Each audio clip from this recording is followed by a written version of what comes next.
所以再见吧，再见吧，苗小姐，能否原谅那个招惹你的少年？跟随那一缕阳光，就能找到最美的世界。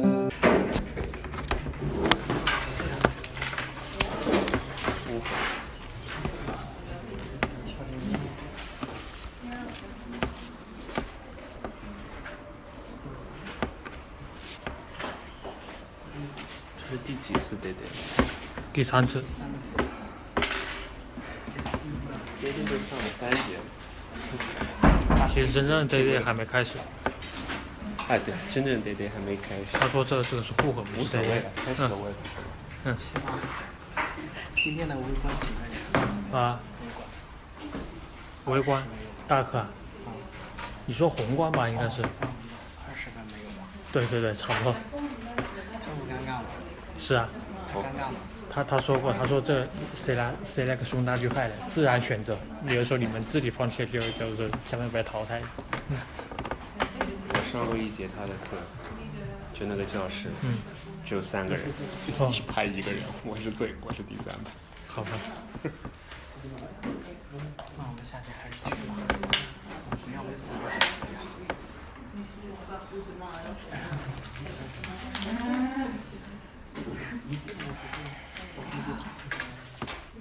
Bien, je reprends les choses où on les avait laissées. On était dans une section 9 de ce chapitre 2 qui présente un ensemble de considérations générales sur l'évaluation économique. Et dans cette section 9, bien qu'on a dit qu'on n'allait pas la faire ressort particulier, mais dans la mesure où c'est un objet qui peut intéresser spécifiquement certains d'entre vous, je voulais vous présenter de façon un peu plus systématique ce qui pourrait être une méthodologie générale des projets sous la forme d'un graphe et voir après plus précisément quelle est la place de l'évaluation économique et d'ailleurs de l'évaluation financière dans ce processus. Alors, c'était donc une section 9 qui s'appelait l'évaluation financière et l'évaluation économique dans le phasage du projet. Oui, quoique, oui, bon, d'accord.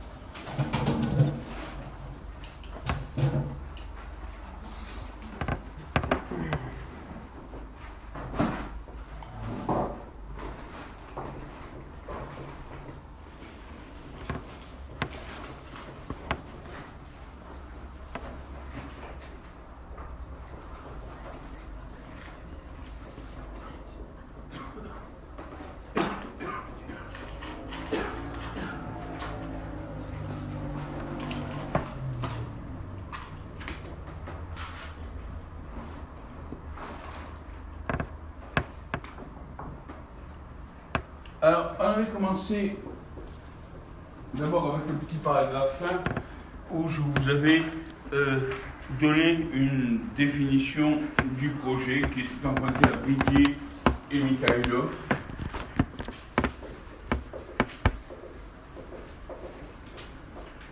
Je ne reviens pas là-dessus, bien sûr.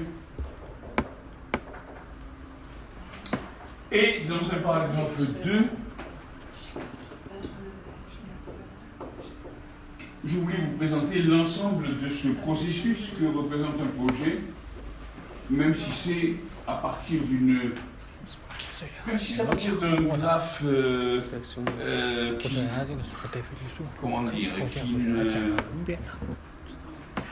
qui ne reprend pas forcément toutes les dimensions qu'on pourrait, parce que c'est un objet très complexe, mais enfin qui est synoptique d'abord, qui est logique et de bon sens et qui présente tout de même une vue d'ensemble. Ça permet d'avoir une idée de ce processus. Le projet comme processus, donc c'était pour commenter ce graphe qui avait été intitulé « Le cycle du projet » par son auteur Pierre Fabre. Alors, qui c'est qui n'a pas eu éventuellement le graphe en question que j'avais distribué la dernière fois oui.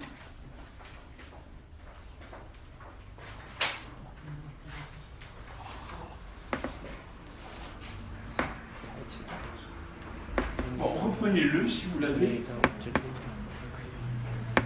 Est-ce que vous l'avez sous les yeux, les uns et les autres? Sinon, je peux en donner quelques exemplaires supplémentaires. Hein? Pour pouvoir suivre.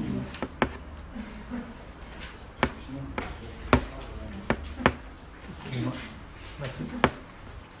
Oui, on a fait, merci.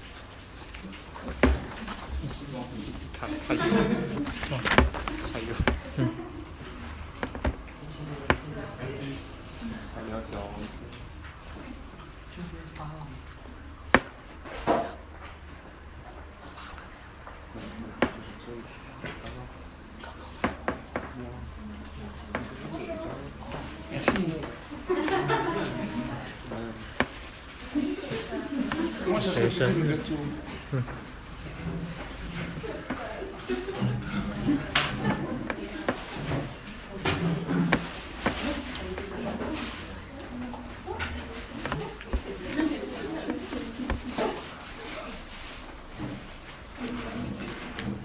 Est-ce que vous êtes sûr que vous voulez bien participer au cours?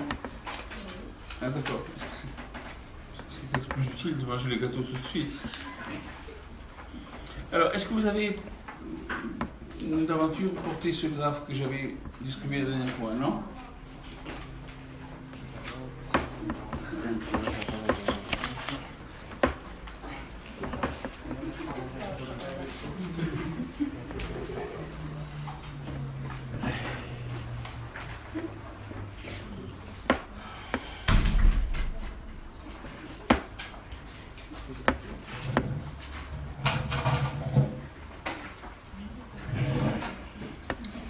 Bon, alors, je continue mon commentaire où j'avais arrêté. Je précise simplement pour ceux qui n'étaient pas là que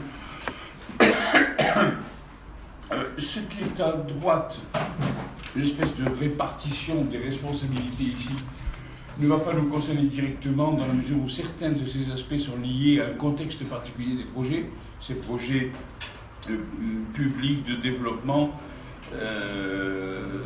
mettant en jeu forcément l'aval de l'État dans un contexte de coopération multilatérale ou bilatérale aussi. Bon, donc on ne va pas s'intéresser à la marge de droite. Par contre, la marge de gauche, même si elle a été bouffée par la photocopieuse, la marge de gauche nous donne des appellations, si vous voulez, de ce que sont les principales phases. Et pour s'en tenir pour l'instant à ce qu'on appelle les phases ex-ante de l'analyse du projet, c'est-à-dire tout ce qui précède la décision de mise en œuvre du projet, on a donc là, si j'accepte la formulation du problème que j'ai commenté la dernière fois et dont il est bon de la mettre à part, on a là trois grandes phases: identification du projet, et préparation ou formulation du projet, et appréciation du projet. Je disais que quelquefois il y avait une petite phase intermédiaire entre la phase d'identification et la phase de préparation-formulation qu'on appelle la phase de préfaisabilité ou la phase de préfactibilité. Je reviendrai là-dessus un petit peu tout à l'heure. J'étais en train de commenter, après avoir commenté la formulation des problèmes, j'étais en train de commenter la phase d'identification. On avait vu qu'il y avait d'abord la mobilisation et la construction, au fond, de toute l'information. Oui.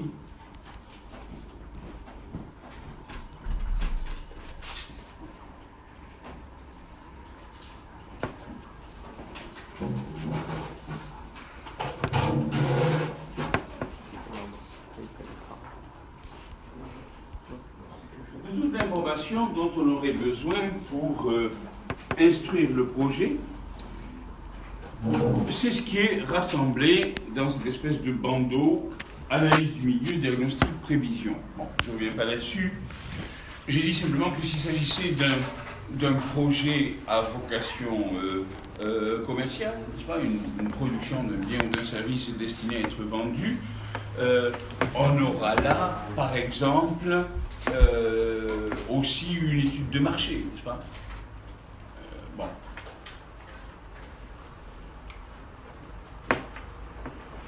Et alors, ce qui suit, si vous voulez, est déjà le résultat de cette phase d'identification. C'est-à-dire qu'une fois que le projet est identifié, qu'est-ce que ça veut dire quand le projet est identifié? Ça veut dire qu'on a fait, dans le meilleur des cas, le clair sur ses objectifs. Donc on est capable, au fond, d'énumérer ces différents objectifs, de les hiérarchiser par niveau. Il y aura des objectifs plus généraux. J'avais parlé de finalité, mais peu importe le vocabulaire, dont on déduira, si on a une façon un peu systématique de procéder, dont on déduira des buts, dont on déduira des objectifs, buts dont on déduira des objectifs, objectifs dont on pourrait déduire des sous-objectifs, etc. Bref, l'idée d'un graphe en arbre, si vous voulez. Shit, pardon. Je suis bilingue.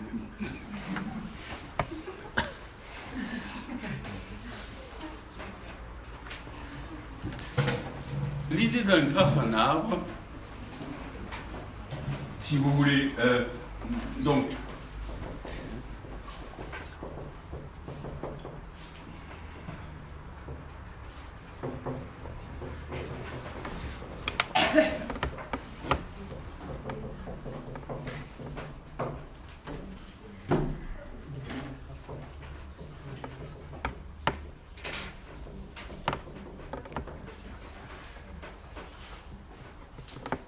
les finalités sont vraiment les objectifs très très généraux. Alors, toutes les institutions, organisations diverses qui procèdent par projet n'ont pas forcément le même vocabulaire, d'accord?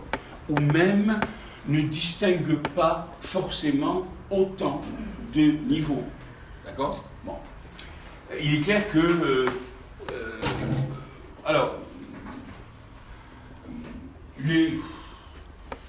par exemple, j'étais à la FAO, il n'y avait que 2 niveaux. On parlait d'objectifs de développement et d'objectifs opérationnels. Vous voyez, il n'y avait que 2 niveaux. Bon. Évidemment, plus les niveaux sont nombreux, plus le projet est complexe, plus les niveaux ont intérêt à être nombreux jusqu'à un certain point tout de même, n'est-ce pas? Mais d'une certaine façon, ça stimule un effort de réflexion sur ce qu'on veut faire et sur les conséquences à en tirer. Alors, les finalités sont des types d'objectifs tellement généraux, qui ont des principes de l'action en quelque sorte, si vous voulez, qu'elles sont forcément en nombre restreint, si vous voulez.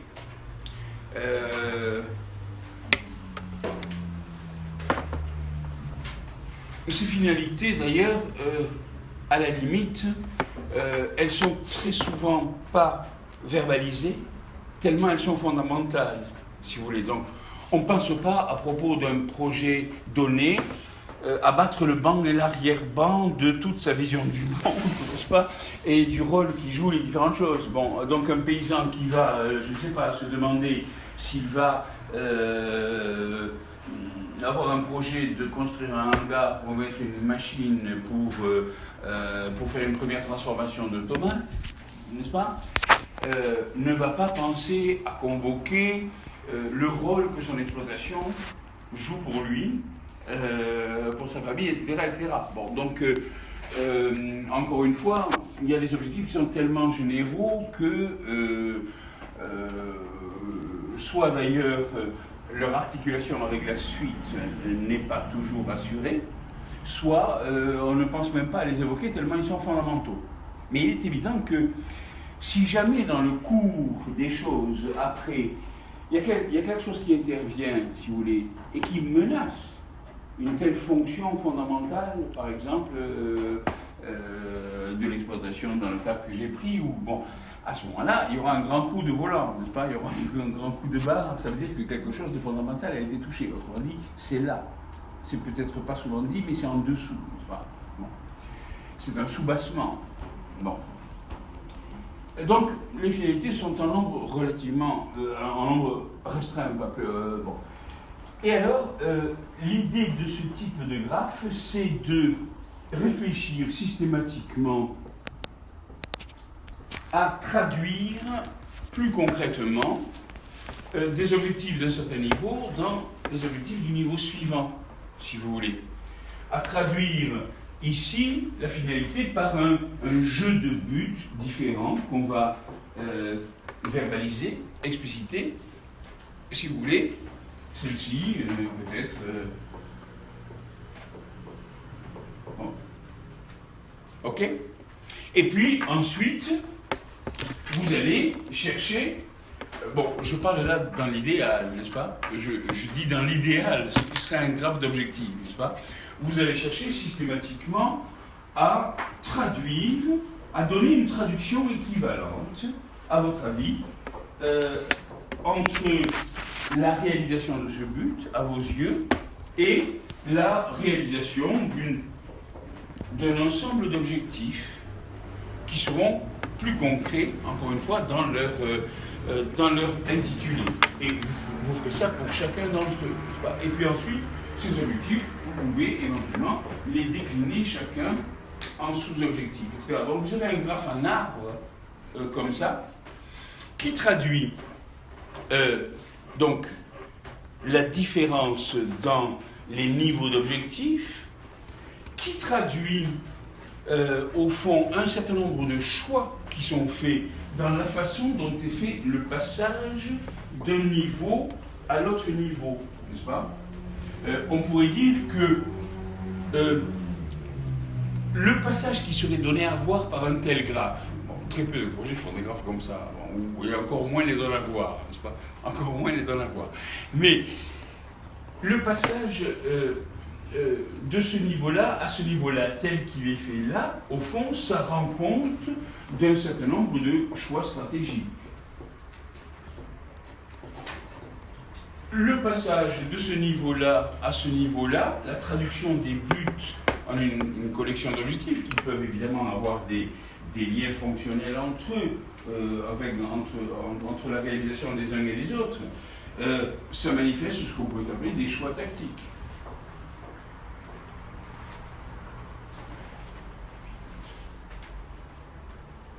Et quant aux sous-objectifs, alors,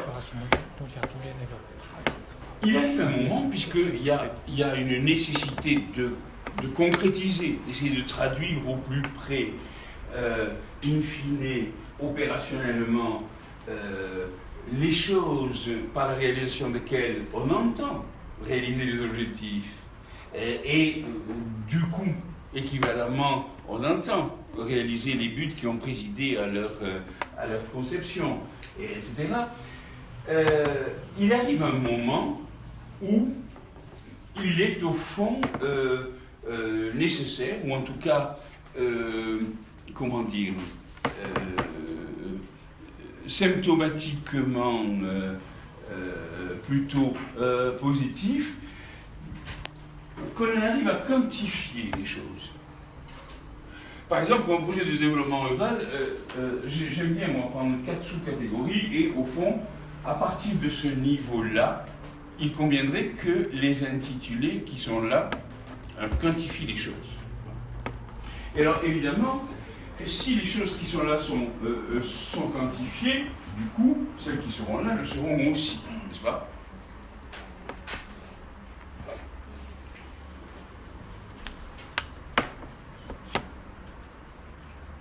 Ce qui fait que si vous lisez... alors, les sous-objectifs, au fond, ça ressemble fort à un énoncé des différentes réalisations que le projet se propose de faire. si vous lisez le contenu de cette colonne en verticale, vous allez avoir une liste des choses les plus diverses, n'est-ce pas? Un inventaire à la Prévert, n'est-ce pas? Dont vous ne pourrez tirer aucune idée du projet lui-même, n'est-ce pas? Puisque en réalité, le bien fondé de cette liste, c'est la façon, l'essai de construction systématique en amont qui a abouti à cette liste de réalisations, si vous voulez. Elle-même est absolument sans génie, vous n'y retrouverez aucune espèce de rationalité lisible. D'accord? Mais elle est là comme le résultat, encore une fois, bon, de tout ce travail amont systématique. Ce qui fait que un graphe d'objectifs du projet, s'il est bien fait, il vous donne à voir les objectifs du projet, la structure de ces objectifs, n'est-ce pas? C'est-à-dire leurs différents niveaux, la façon dont vous les faites procéder les uns des autres, et après tout, si c'est explicite, si ça figure quelque part, ça permet au lecteur d'interroger ces passages que vous faites. C'est-à-dire d'avoir un regard critique. Est-ce que vous n'avez pas oublié telle chose essentielle? Est-ce qu'on ne pouvait pas faire autrement? Etc. etc. Ça a aussi une vertu,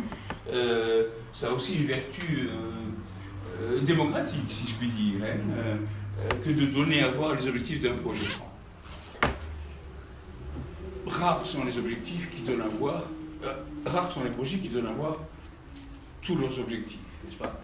Pour des raisons extrêmement diverses et parfaitement compréhensibles. En tout cas, donc je disais, on a là à la fois le concept du projet, on a à la fois les composantes du projet, on a donc les stratégies du projet, on a les tactiques du projet, on a les réalisations du projet et on a bien entendu la structure d'objectifs, n'est-ce pas? Tout ça, au fond, c'est donné à voir dans un graphe de ce genre.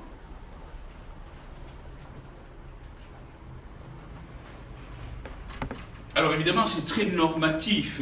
Rares sont les projets qui donnent à voir des graphes, n'est-ce pas? Et très souvent, on est amené, en réalité, quand on a affaire à un projet, donc sur la base des documents qui sont édités par le projet, le document de projet, etc., on est amené à essayer de rétablir ce que pourrait être le graphe d'objectif du projet, n'est-ce pas?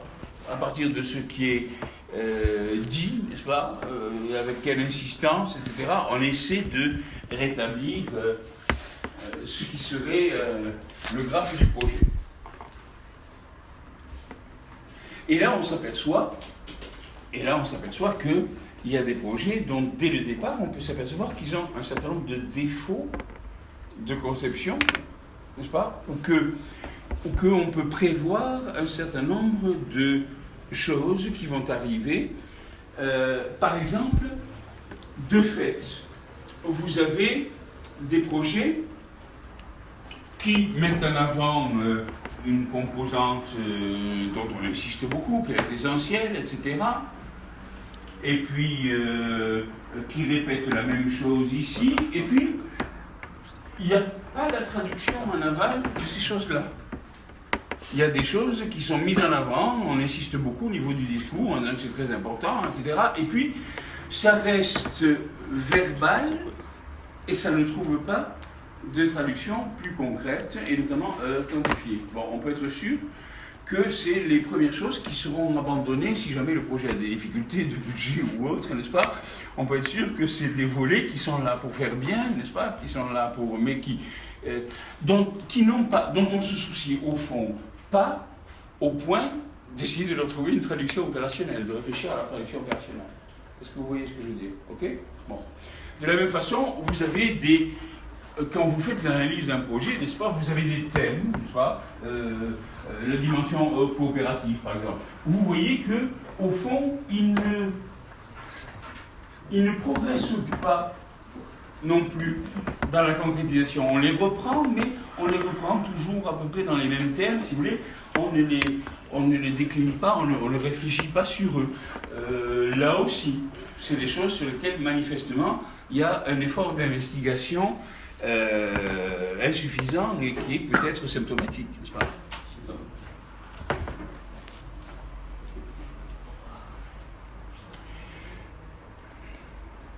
Alors, en réalité, ce graphe que j'ai fait est aussi important pour l'évaluation, dans la mesure où, je vous l'ai dit, on n'évalue que par rapport à des objectifs. D'objectifs, vous pouvez tirer des critères, n'est-ce pas? Et c'est par rapport à ces critères que vous mesurerez éventuellement ce qui se passe sous l'effet du projet. Mais, comment dire, ceci est une structure, en quelque sorte, mais bon, c'est donc l'état du graphe d'objectif au moment où on conçoit le projet. En réalité, au cours de la vie du projet, il apparaîtra que pour diverses raisons, des bonnes aussi bien que des mauvaises, n'est-ce pas, on sera amené à modifier un certain nombre de choses là-dedans. On sera amené à, par exemple,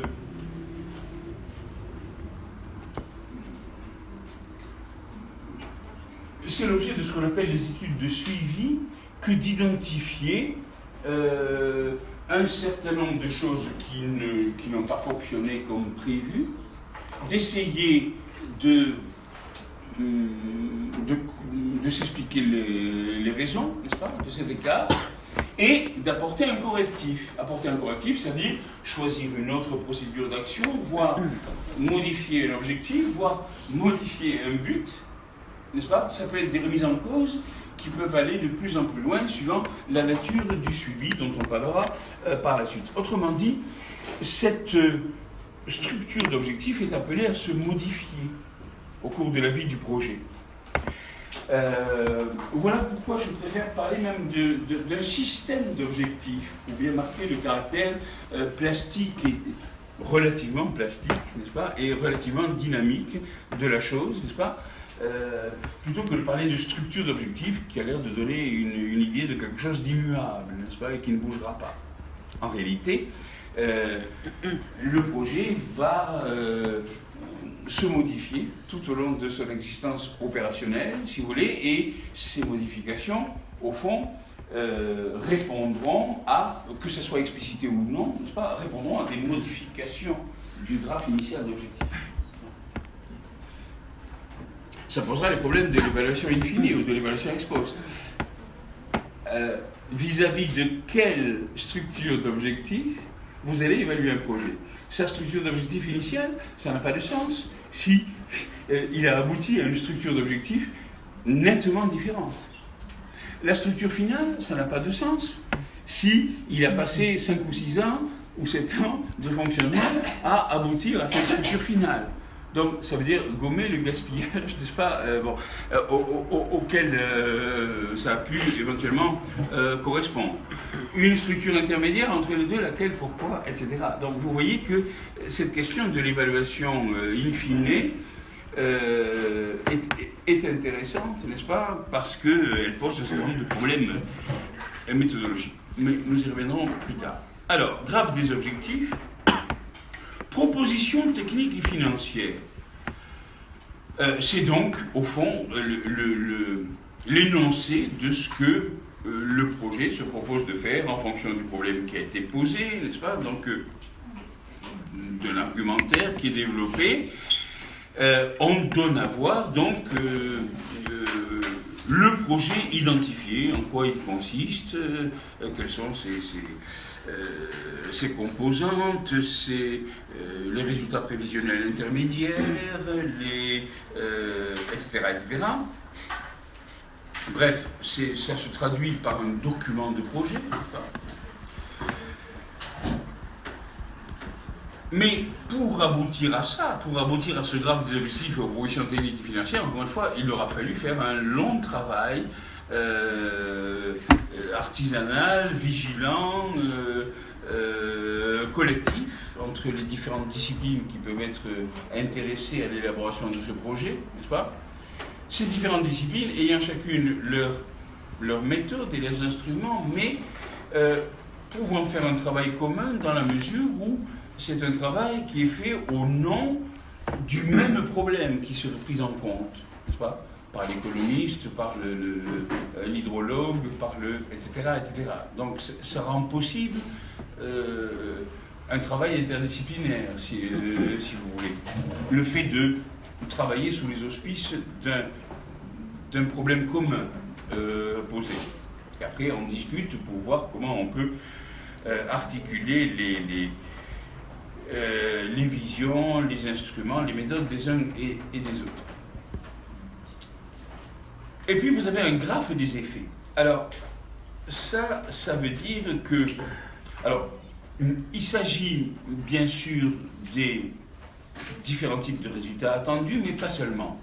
Dès l'étude d'identification, il faut aller le plus loin possible dans l'identification des effets qualitatifs et quantitatifs, autant qu'on peut le faire à ce stade, des effets divers que peut avoir le projet, voulu et non voulu, n'est-ce pas, relatifs à la réalisation des objectifs qu'on se propose de réaliser ou non, et dans tous les domaines, des effets économiques, des effets sociaux, des effets techniques, des effets environnementaux, des effets culturels, etc., etc.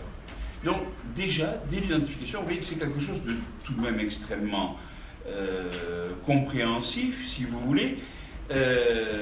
Il faut être capable de fournir aussi un graphe des effets. Autrement dit, l'identification, ça ne s'intéresse pas seulement à l'aspect technique et à l'aspect financier, bien qu'il y ait marqué propositions techniques et financières, n'est-ce pas? On ne va pas faire des propositions techniques si on pense, par exemple, pour un projet agricole, que le type de modification de leur production qu'on voudrait voir adopté par les producteurs risque de ne pas être suffisamment intéressant pour eux, soit que ça se traduise par un surcroît de revenus pas assez important, soit que ça se traduise par un surcroît de revenus important, mais un surcroît de travail relativement beaucoup plus important, auquel ils seraient sensibles, soit que ça se traduise par des risques dont ils trouvent que la répartition de leur charge n'est pas intéressante pour eux, etc., etc. Autrement dit, il faut être capable de regarder les aspects à la fois techniques, financiers, économiques et sociaux. Alors évidemment, on ne va pas le faire dans le détail, mais il est important que la cohérence de l'ensemble soit examinée et maintenue. Par conséquent, encore une fois, l'identification, ne croyez pas qu'elle s'arrête à la simple étude préliminaire technique et l'étude préliminaire financière qu'on pourrait joindre dessus en valorisant les flux. C'est déjà quelque chose qui doit se préoccuper absolument, en compréhension, si vous voulez, de toutes les dimensions en cause, puisque, au fond, disons que, sauf situation particulière, normalement, on ne reviendra pas sur ce projet, une fois qu'il a été identifié, et si le résultat de l'étude d'identification, présenté aux différents décideurs, n'est-ce pas, l'État ou le promoteur du projet, le banquier qui doit financer ou les financeurs, etc., si devant cet objet, ces différents décideurs, chacun pour son compte, estiment que ça tient la route, n'est-ce pas, à ce moment-là, ils vont se réunir ou s'échanger des mails, n'est-ce pas, se mettre d'accord pour qu'on passe à la phase suivante. Donc, si vous voulez, comme j'ai dit la dernière fois, ce qui fait la césure entre ces différentes phases, c'est qu'au fond, une phase doit aboutir in fine à un output qui sera prise comme input par la phase suivante. N'est-ce pas par la phase suivante. Ce qui fait que même, il y a encore autre chose, d'ailleurs qui n'est pas là parce qu'on ne peut pas tout mettre, il y a encore autre chose dans cette étude d'identification. Il faut aussi que l'étude d'identification finisse par décrire l'étude de faisabilité qu'il faudra faire.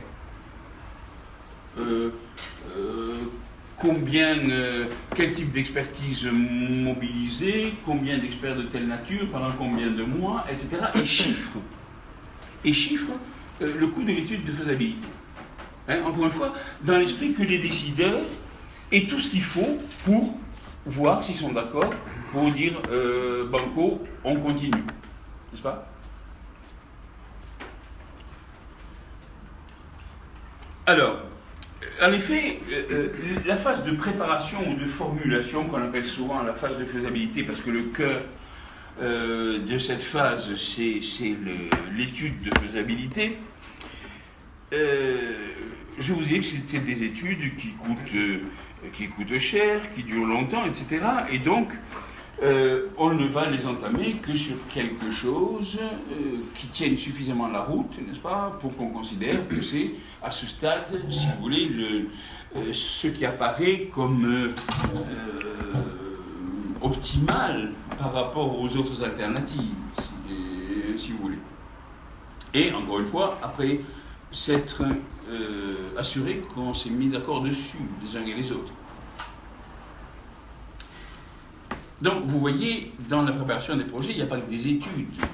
Il y a des choix, il y a des positions de négociation et des négociations, n'est-ce pas, entre les décideurs qui se retrouvent à la fin de chaque phase, n'est-ce pas, pour, encore une fois, examiner les choses selon leur vue propre et négocier avec les autres, n'est-ce pas, pour voir s'il y a possibilité de faire prendre en compte leur vue éventuellement un peu mieux, etc., etc., avec tout le jeu des négociations.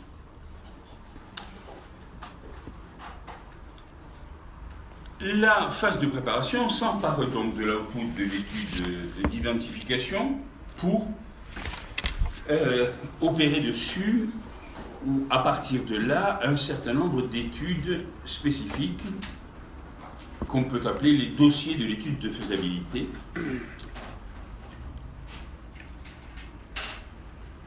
Alors, je vous disais qu'il peut exister une petite phase intermédiaire, éventuellement, si besoin est, entre la phase d'identification et la phase de préparation. C'est la phase de préfaisabilité, de préfactibilité,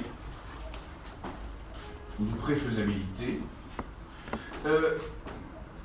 dont le bien fondé éventuel tiendrait à ce que, à l'issue de la phase d'identification, on aurait identifié des variantes d'un projet qui, à ce stade, resteraient encore substituables, qu'on ne pourrait pas, entre lesquelles on ne pourrait pas trancher encore. Ça peut être des variantes de localisation d'un projet, n'est-ce pas? Un même projet dont, pour l'instant, il reste, à ce stade de l'étude, indifférent au fond qu'il soit localisé en A ou localisé en B ou localisé en C, n'est-ce pas? On ne peut pas trancher entre ces différentes variantes de localisation. Ça peut être des variantes technologiques entre deux processus de production entre lesquels on n'a pas encore une fois, au degré de détail des informations qu'on a confrontées les unes aux autres, on n'a pas pu trancher éventuellement entre ces différentes choses, où on laisse au soin aux décideurs de le faire, n'est-ce pas? Ou bien ça peut être des variantes de capacité, par exemple, pour une unité de production. Bon. Et alors, le but de cette phase de préfaisabilité, c'est de passer au tamis ces différentes variantes, n'est-ce pas, jusqu'à ce qu'on n'en sorte qu'une qui apparaisse comme meilleure que les autres, n'est-ce pas, ou à la limite deux, n'est-ce pas, mais donc, autrement dit, on va les étudier de plus près, juste pour les pondérer les unes par rapport aux autres, n'est-ce pas. Il y en a qui vont se traduire peut-être par une acceptabilité, une fois étudiées, confrontées les unes aux autres, il y en a qui vont se traduire par une acceptabilité moindre de telle fraction de la population, ce qui supposera de faire des actions spécifiques qui coûteront pour essayer d'emporter cette acceptabilité, n'est-ce pas, des opérations de communication, des choses diverses, n'est-ce pas. Bon.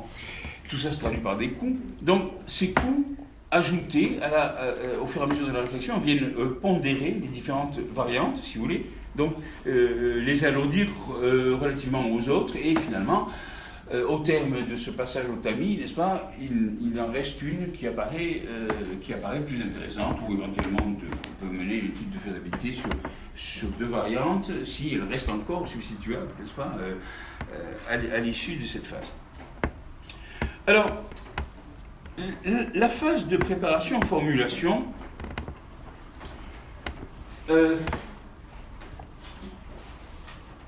qui demande évidemment un grand soin, mais d'une certaine façon, elle est plus déductive, elle a un mouvement déductif, c'est-à-dire que on s'empare du dossier d'identification de projet et les différentes et puis donc une officine qui est chargée de faire cette étude de faisabilité, qui remettra donc son produit après au décideur, va se mettre en devoir d'apporter la preuve que les choses vont se passer de telle ou telle façon, au plan technique, au plan financier, au plan administratif, etc., etc. Bon, toutes les dimensions fonctionnellement essentielles du projet, n'est-ce pas, et on va apporter la preuve dans le détail que ça va bien se passer comme ça, techniquement, etc. Bon, autrement dit, ce sont des investigations beaucoup plus détaillées, n'est-ce pas, et d'autre part, avec ce caractère de charge de preuve à apporter. Et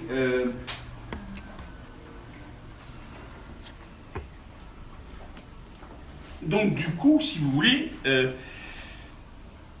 ça a un caractère déductif, encore une fois, puisqu'on part d'un truc et puis on vérifie, n'est-ce pas ? On vérifie que ça va se passer comme ci ou comme ça. Éventuellement, on dément.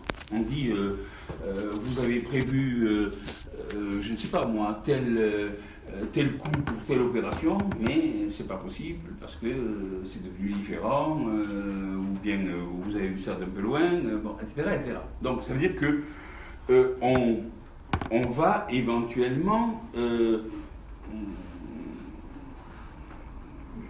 mettre en cause peut-être certains éléments ou faire des propositions alternatives pour rendre plus fine et plus judicieuse, si vous voulez, l'identification du projet, et en tout cas plus détaillée. Alors, autant la phase d'identification était, je le disais, une phase artisanale. Hein. Je disais la dernière fois, vous avez un travail collectif qui fait que vous soumettez une idée de projet à un certain nombre de contraintes de type technique, financier, économique, social, etc. pour l'instruire, et puis éventuellement vous la laissez tomber, vous prenez une variante, ou vous en prenez, ou vous changez complètement d'idée, etc. Bon, c'est un processus qui doit être un processus globalement en entonnoir, si vous voulez, qui finisse par converger vers la chose que vous allez présenter comme le projet identifié, si vous voulez. Et donc, c'est inductif et c'est artisanal, si vous voulez. Bon, même si c'est systématique et si c'est orientée, la phase de préparation-formulation est-elle plus déductive, n'est-ce pas? Et elle a d'ailleurs un ordonnancement logique. Il y a un ordonnancement logique entre ces dossiers de faisabilité. Vous avez, on peut dire, deux dossiers qu'on va de toute façon retrouver à tous les coups, quels que soient les projets. Quels que soient les projets, quelle que soit leur nature, quel que soit leur contexte, il y aura de toute façon toujours un dossier technique, une étude de faisabilité technique, et un dossier financier.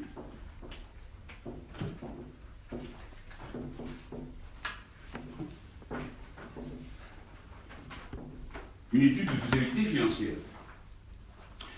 Dans cet ordre, évidemment, c'est-à-dire qu'il faut qu'on ait prouvé dans le détail la faisabilité technique du projet selon telle et telle et telle modalité, pour qu'on puisse, après, sur les flux qui sont en cause, n'est-ce pas, mettre des valeurs, n'est-ce pas, en l'occurrence des prix du marché, et pouvoir élaborer une étude de la faisabilité financière. D'accord? C'est logique.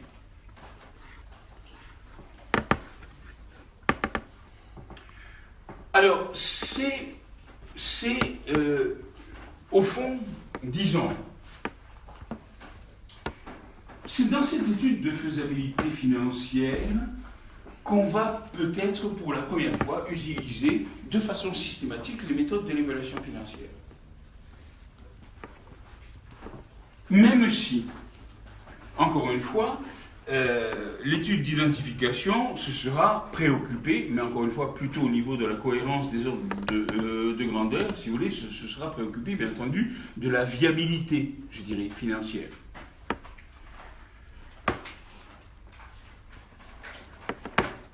Il y a un autre dossier qu'on va toujours retrouver quand même aussi, finalement, peu ou prou, dans les projets, à moins que ce soit un projet que vous fassiez vous-même pour vous-même et que vous êtes capable d'autofinancer entièrement, et qui n'a pas d'incidence trop importante sur vos semblables, c'est un dossier de faisabilité administrative et juridique. On pourrait les distinguer. Dossier administratif. C'est-à-dire qu'il y a toujours des réglementations, il y a toujours des accords de la puissance publique à obtenir, des permis de construire, des ci, des ça, enfin, etc. Dans tous les domaines, n'est-ce pas? Vous avez des réglementations qui jouent, n'est-ce pas? Bon. Alors, il y a toujours un dossier administratif. Il y a éventuellement un dossier juridique. Vous ne pouvez pas, par exemple, envisager telle technique de production sans avoir récupéré les droits d'un brevet, n'est-ce pas, ou obtenu les droits de vous servir de tel processus, etc., etc. Donc, vous aurez toujours un dossier administratif et juridique, n'est-ce pas? Bon, ça, vous aurez ça tout le temps. Alors, au-delà de ça, alors, tous ces dossiers, on pourrait les traduire par des échéanciers spécifiques, un échéancier technique qui va indiquer à quelle date on doit avoir fait ça pour pouvoir utiliser le résultat de cette opération dans une opération suivante, ou entre quelle date et quelle date, éventuellement. De la même façon, on peut élaborer un échéancier financier, on peut élaborer un échéancier administratif et juridique. Il faut avoir déposé telle demande avant telle date pour, vu les délais, etc., obtenir raisonnablement une réponse, etc., etc., etc. Bon. Et puis, in fine, vous intégrez tous les échéanciers entre eux. Bon.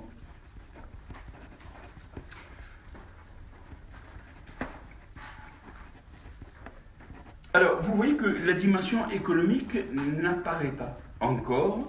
Elle a déjà été prise en compte au niveau de la phase d'identification, mais elle n'est pas prise en compte ici dans l'étude de faisabilité, proprement dite. C'est après. Alors, au-delà de ces dossiers qu'on trouve tout le temps, on peut imaginer d'autres dossiers qui seraient nécessaires parce que, vu la nature du projet ou son contexte, il faudrait véritablement faire cet effort d'apporter systématiquement dans le détail la preuve que les choses vont bien se passer comme ça, n'est-ce pas ? Imaginons que...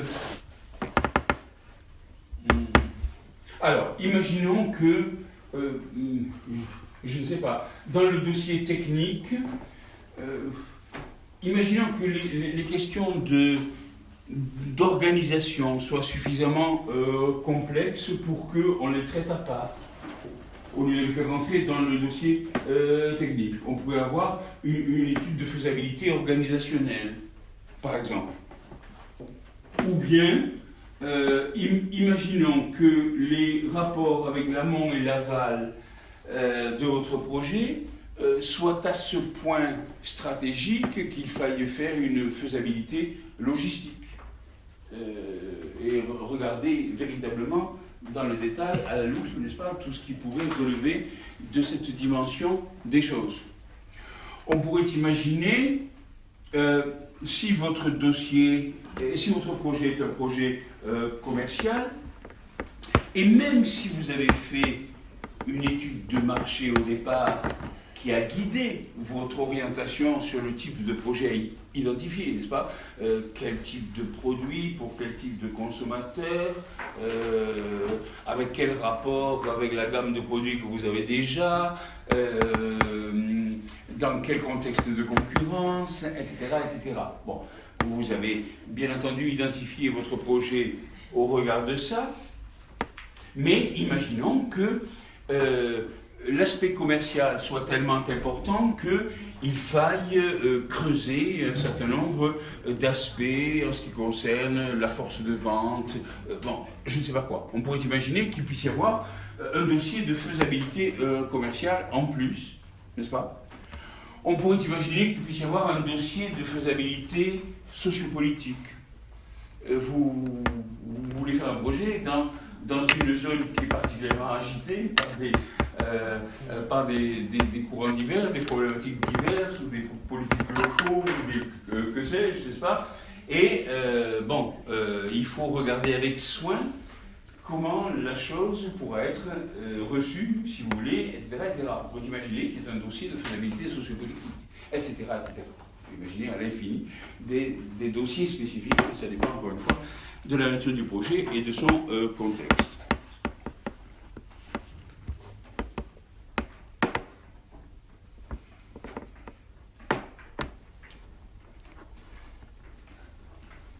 Et alors, toutes ces choses-là, toutes ces dimensions à analyser, les mesures qu'il faudrait prendre, etc., le coût de ces mesures à des prix ou à des prix prévisionnels qui paraissent fondés, aboutit donc à ce dossier de factibilité financière avec un certain nombre de documents comptables prévisionnels, si vous voulez, qui sont la synthèse de cette étude financière, ou en tout cas qui donne à voir de façon synthétique un certain nombre des aspects de cette faisabilité financière. Bien, alors, cette étude de faisabilité, ou cette étude de préparation-formulation, plus exactement, dont le cœur est l'étude de faisabilité, c'est donc adjointe au document de projet, et maintenant, les différents décideurs vont s'emparer de ce projet à ce stade, puisque le projet, c'est ça pour l'instant, c'est ce document de projet, n'est-ce pas ? C'est matérialisé par ça. Pour vérifier systématiquement le contenu de ces dossiers de faisabilité Est-ce que les hypothèses qui ont été faites étaient les bonnes? Est-ce que les informations étaient suffisantes ou suffisamment fiables, etc., etc., etc. Autrement dit, ils vont envoyer leurs propres experts avec l'étude de faisabilité sous le bras, n'est-ce pas, et avec mission de regarder à la loupe, n'est-ce pas, pour vérifier si ça tient le coup. Leurs propres experts, c'est-à-dire les experts en qui ils ont confiance, n'est-ce pas? Donc chacun, pour son compte, envoie ses propres experts. Puisque, encore une fois, un expert, c'est quelqu'un qui est payé comme expert par un autre. N'est-ce pas? C'est ça la définition opérationnelle de l'expert, n'est-ce pas? Bon.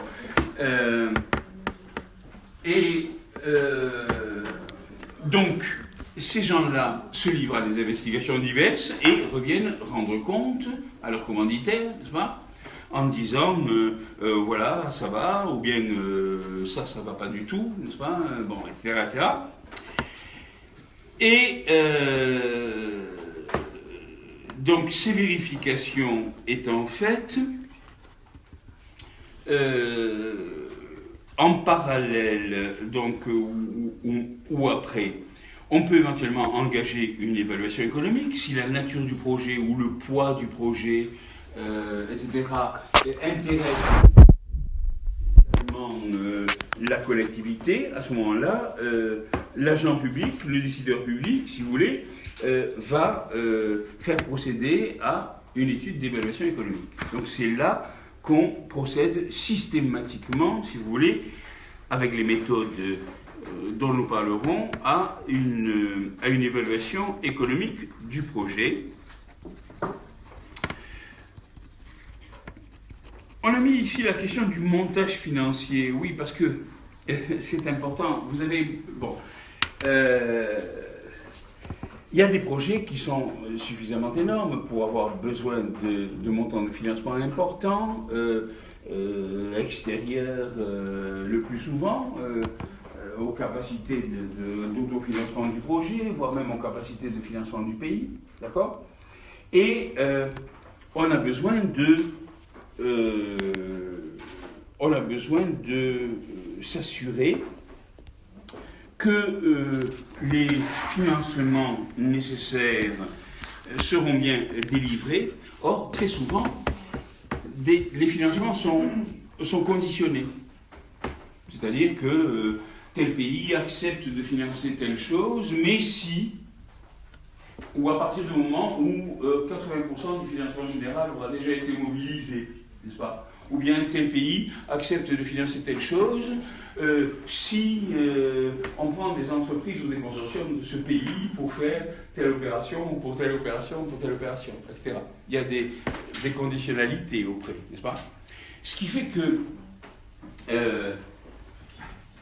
avant de pouvoir décider effectivement de mettre en œuvre le projet, il faut pouvoir avoir de fait mobiliser ou être sur le point véritablement de mobiliser tout ce qui est nécessaire pour le faire. Je peux vous parler de projets qui ont attendu 30 ans, 40 ans avant que le montage financier puisse être bouclé. Hein, vous avez un projet de grand barrage qui a été fait finalement dans la moyenne vallée du fleuve Sénégal. Non, pas dans la moyenne vallée du fleuve Sénégal, qu'est-ce que je dis? Dans la haute vallée du fleuve Sénégal. Alors, on va faire un Sénégal.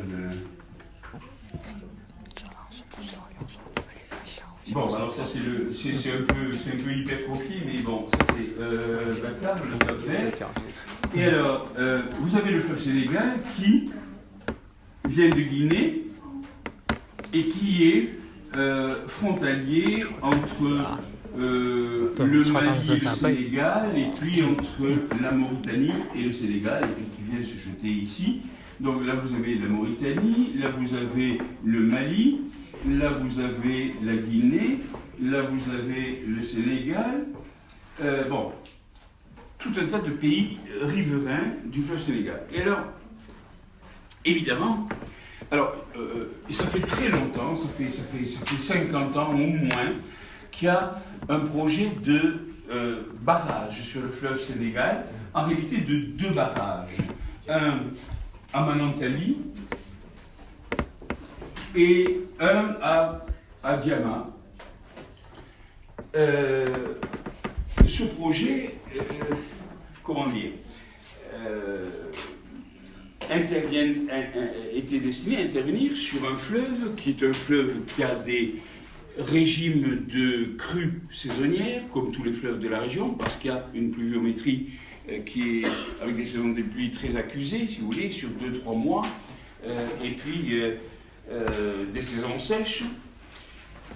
Et donc il y a un certain nombre d'utilisations traditionnelles du fleuve, en agriculture, en pêche, en transport, bien entendu, en commerce permis par ces transports. Et il y a un certain nombre, évidemment, de ces activités qui sont interrompues quand, par exemple, supposer qu'une année de pluie soit très mauvaise, il peut y avoir même des endroits du fleuve qui soient à sec, n'est-ce pas?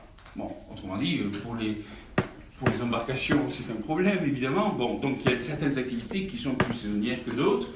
Et les activités, évidemment, d'agriculture, parce qu'il y a toute une culture de terre de décrue.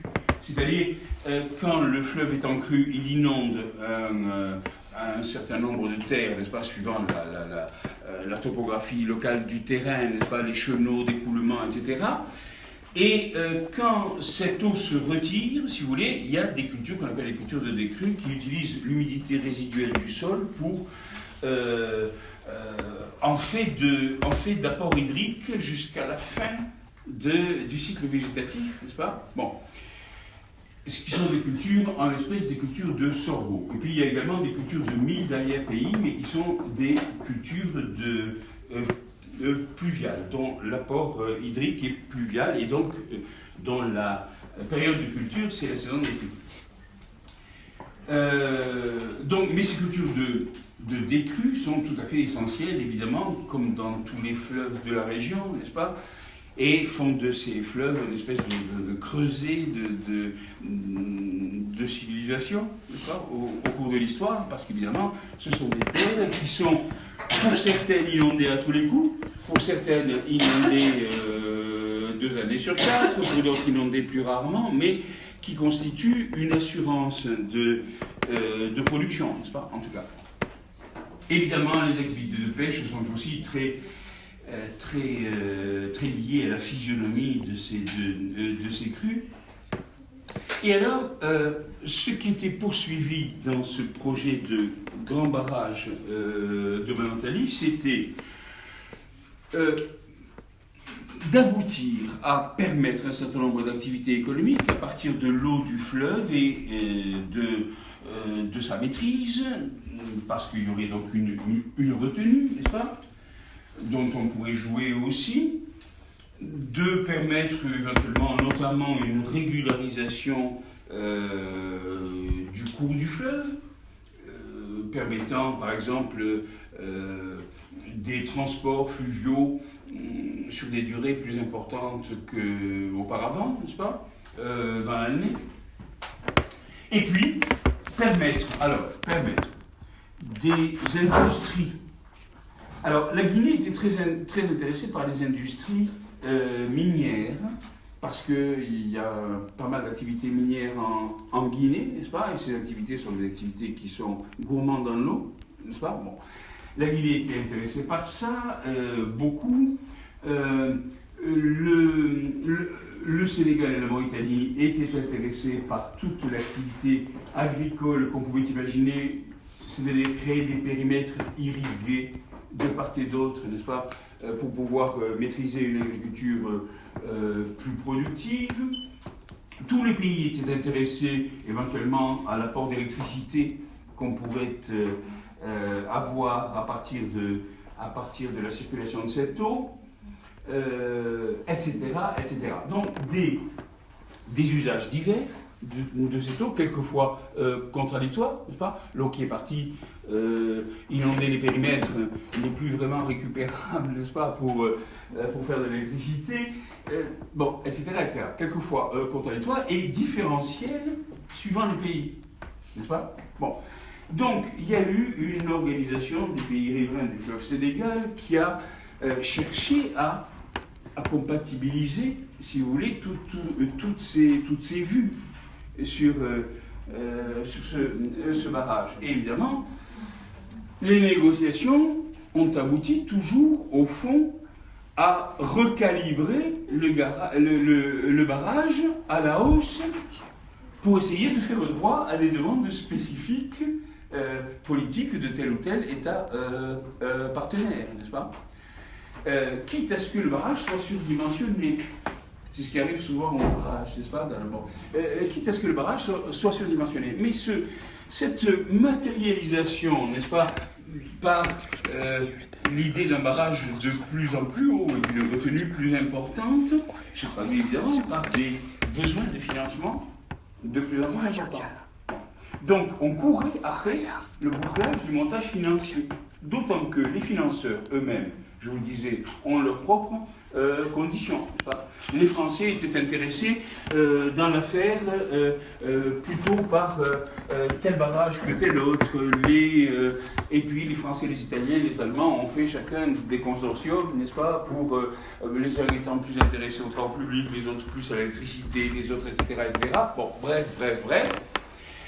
Donc, les financeurs eux-mêmes avaient leurs propres conditions, et vous voyez que pendant 40 ans, on a couru après, littéralement, le bouclage de ce projet, du montage financier de ce projet, ce qui fait qu'à la fin, on ne savait même plus vraiment ce qu'on allait faire. Il devenait... la question, c'était de déboucher, n'est-ce pas, de déboucher à tout coup. Je dis ça parce qu'un certain nombre de critiques se sont fait jour à propos de ce projet, notamment sur la façon dont il allait totalement révolutionner en aval, notamment, n'est-ce pas, la vie de la vallée, c'est-à-dire la civilisation, en réalité, de la vallée, puisque les crues allaient soit disparaître, soit être amoindries. Or, toute la civilisation de la vallée est fondée sur ces crues, sur les terres de décrue, sur le foncier, n'est-ce pas, un droit foncier très complexe, si vous voulez, et avec en plus une superposition de droits fonciers suivant les régimes qui se sont succédés, n'est-ce pas? Ce qui fait que ce qui fait que ces droits sont toujours là, même quand le régime qui les a instaurés a disparu pour céder la place à un autre régime, n'est-ce pas? Mais tout le monde sait très bien, n'est-ce pas, quels sont ces droits sur le sol, et quand le régime en place faiblit du point de vue politique, si vous voulez, on voit une résurgence de tous les droits anciens, tous les systèmes de droits anciens, si vous voulez, qui se manifestent. Donc c'est des questions très complexes, si vous voulez. Eh bien, je me souviens au début des années 80, j'étais au siège de la société qui était censée gérer les aspects agricoles de ce projet. Il y avait, je me souviens, je crois, peut-être sur 10 mètres de rayonnage d'études sur le projet, il n'y avait pas un mot sur le système foncier en vigueur.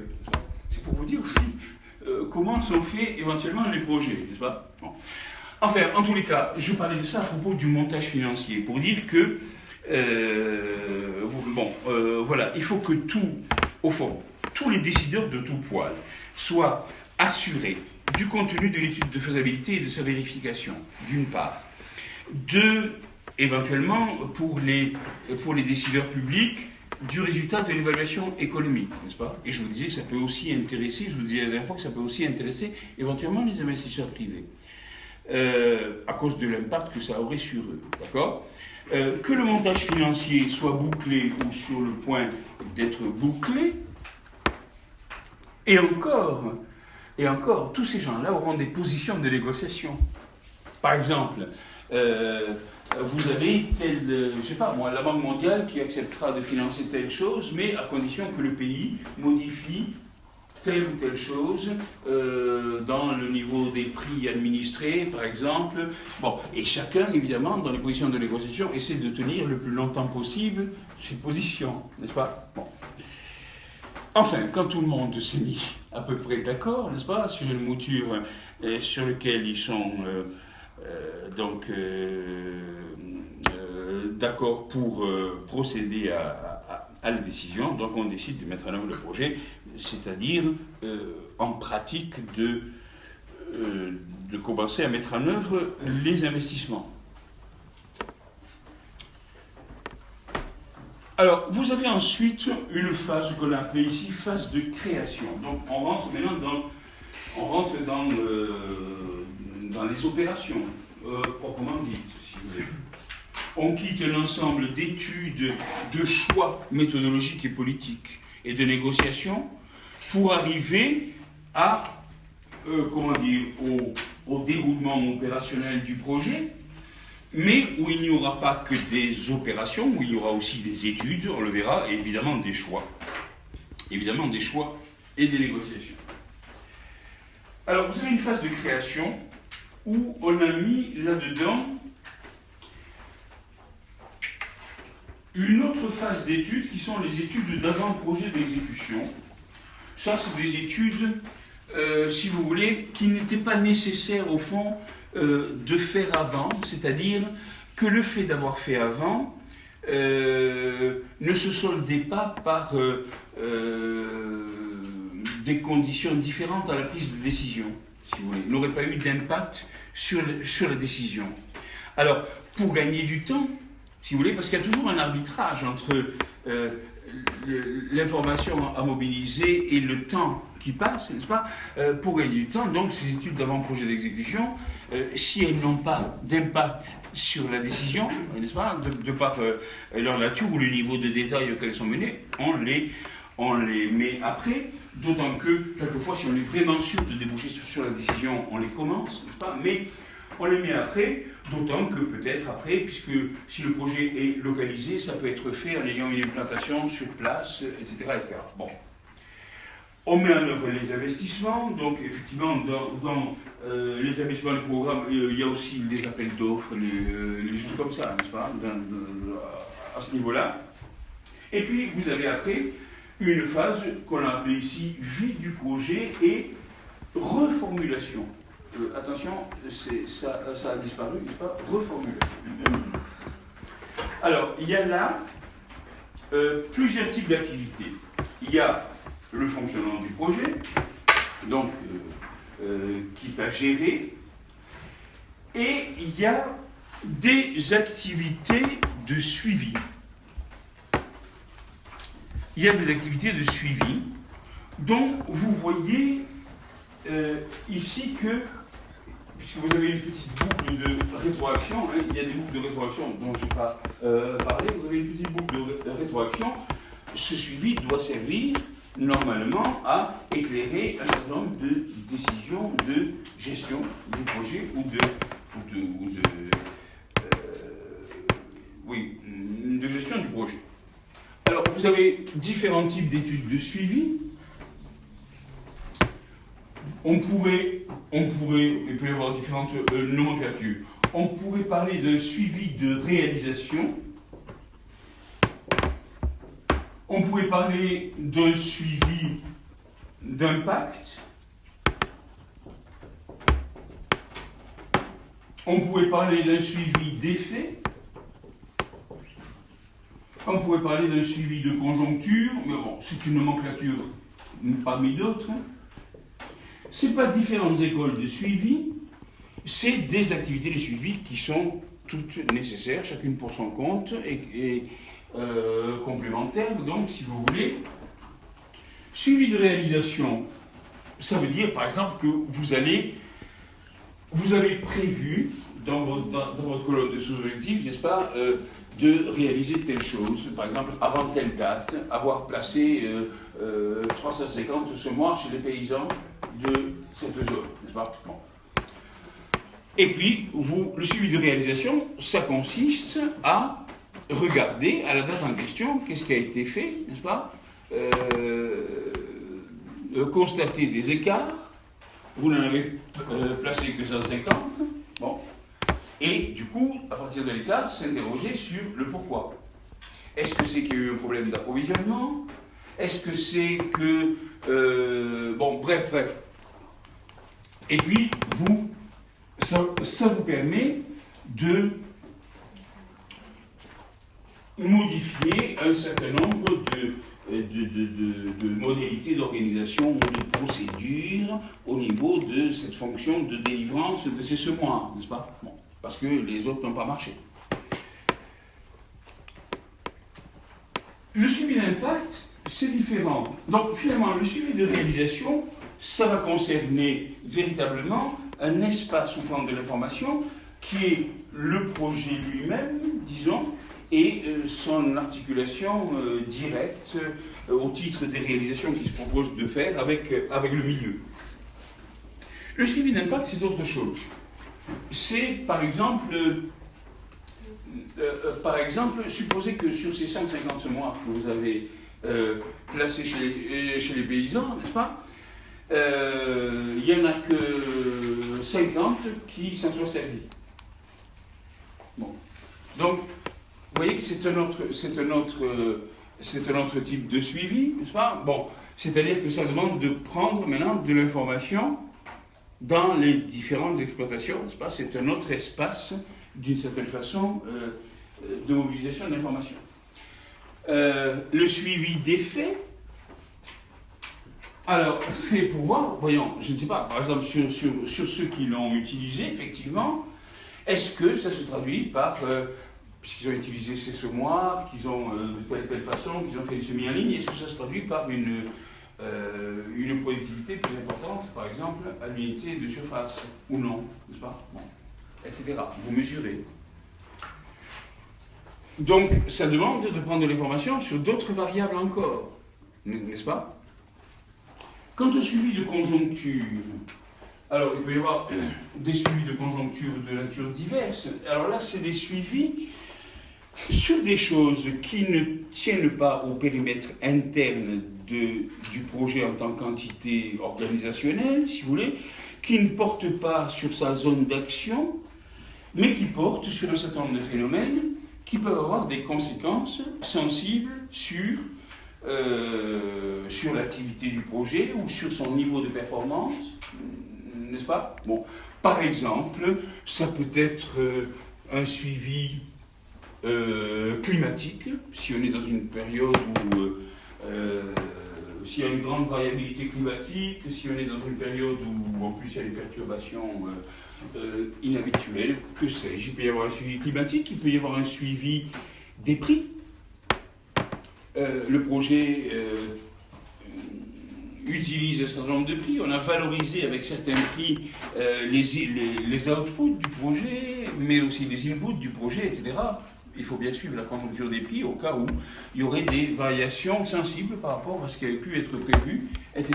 etc. Donc vous voyez, c'est encore un autre champ d'investigation. Toutes ces études de suivi n'ont d'intérêt que dans la mesure où elles sont traitées, où elles donnent lieu à une réflexion et où on traduit leur leçon d'une façon claire et utilisable par le directeur de projet ou le gestionnaire, enfin le décisionnaire en matière de fonctionnement du projet. Bien. Et alors, par ailleurs, ces études de suivi servent à nourrir des études d'évaluation du projet. Alors, on peut avoir des évaluations qu'on appelle a posteriori, à la fin de chaque grande phase de la vie du projet. Il peut y avoir, on peut diviser éventuellement, trouver à diviser avec du sens la durée de vie du projet en phases différentes, n'est-ce pas, qui auraient des caractéristiques différentes. Par exemple, des phases de montée en puissance, puis des phases de production de croisière, puis que sais-je, n'est-ce pas? Donc, on peut parler d'une évaluation a posteriori, issue des grandes phases.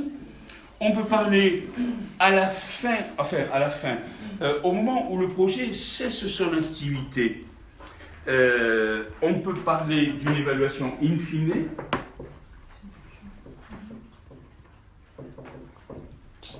Et puis, on peut parler éventuellement, je vous le disais, d'une évaluation ex post qui peut avoir lieu éventuellement un certain nombre d'années, quelquefois, après la clôture du projet, n'est-ce pas, pour pouvoir se rendre compte d'un certain nombre d'effets qu'on peut voir avec le recul, n'est-ce pas, qu'on peut attribuer au projet en partie avec le recul et qu'on n'aurait pas pu relier au projet auparavant.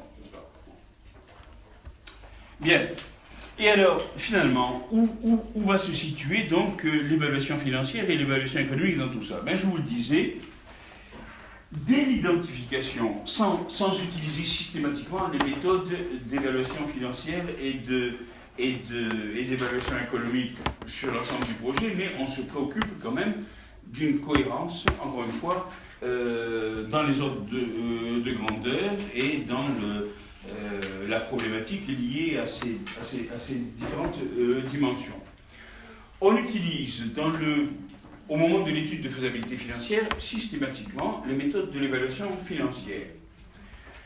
On utilise de nouveau systématiquement au moment de la phase d'appréciation du projet, on utilise systématiquement les experts qui sont envoyés, n'est-ce pas, par les différents décideurs, utilisent même ces mêmes méthodes, n'est-ce pas, pour vérifier sur la base de ce qui a été fourni, ou bien sur des bases nouvelles, s'ils estiment que tel ou tel chiffre n'était pas fiable, etc. Il faut tourner les choses de la même façon. On utilise systématiquement les méthodes d'évaluation économique ici, et on peut trouver à utiliser les méthodes d'évaluation financière, finalement, et d'évaluation économique, de la même façon, ici, là, et pourquoi pas là, si c'est des très gros projets, n'est-ce pas?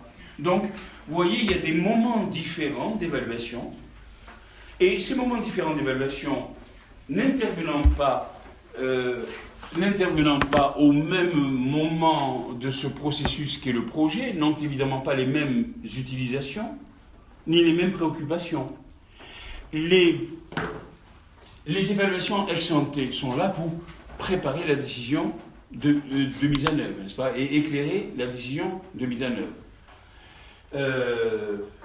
Les autres évaluations auront évidemment des objectifs différents. Leur méthodologie fondamentale sera toujours la même, si vous voulez, mais les utilisations qu'elles permettent ne sont pas les mêmes. L'évaluation ex post, par exemple, va pouvoir non seulement, au fond, faire un bilan le plus exhaustif possible de ce que ce projet a donné, hein, du point de vue économique aussi bien que du point de vue financier, voire social, voire environnemental, etc. Et, par exemple, peut nourrir la réflexion sur l'opportunité qu'il y aurait à refaire des projets du même type, n'est-ce pas? Ou au contraire, surtout pas. Etc., etc. Vous avez beaucoup de projets qui se font par duplication, n'est-ce pas, d'un concept. Hein, ça a marché ici, donc on s'en inspire, n'est-ce pas, on se dit que ça va marcher là, etc., etc. Bon, à bon escient ou à mauvais escient, c'est autre chose. Voilà donc, grosso modo, encore une fois, en schématisant beaucoup, quelque chose qui, même avec une autre terminologie, parce que chaque institution a ses termes, n'est-ce pas, est au fond l'expression d'une méthodologie générale, forcément, n'est-ce pas, qui est valable un peu pour tous les projets, quelle que soit la nature extrêmement différente de ces projets, techniquement, on ne fabrique pas un projet agricole comme un projet industriel, on ne fabrique pas un projet santé comme un projet d'éducation, on ne fabrique pas, etc., bien entendu. Mais ceci est suffisamment général, au fond, et suffisamment robuste et de bon sens pour intéresser, au fond, tous les projets, n'est-ce pas, donner à voir une espèce de méthodologie générale, et si un jour vous avez à faire un projet, vous aurez oublié ça, mais quand vous essayerez de réfléchir, vous vous apercevrez, après coup, n'est-ce pas, que finalement vous êtes retombé sur un processus analogue, n'est-ce pas, ou en partie analogue. On en reste là pour aujourd'hui, puisque c'est l'heure.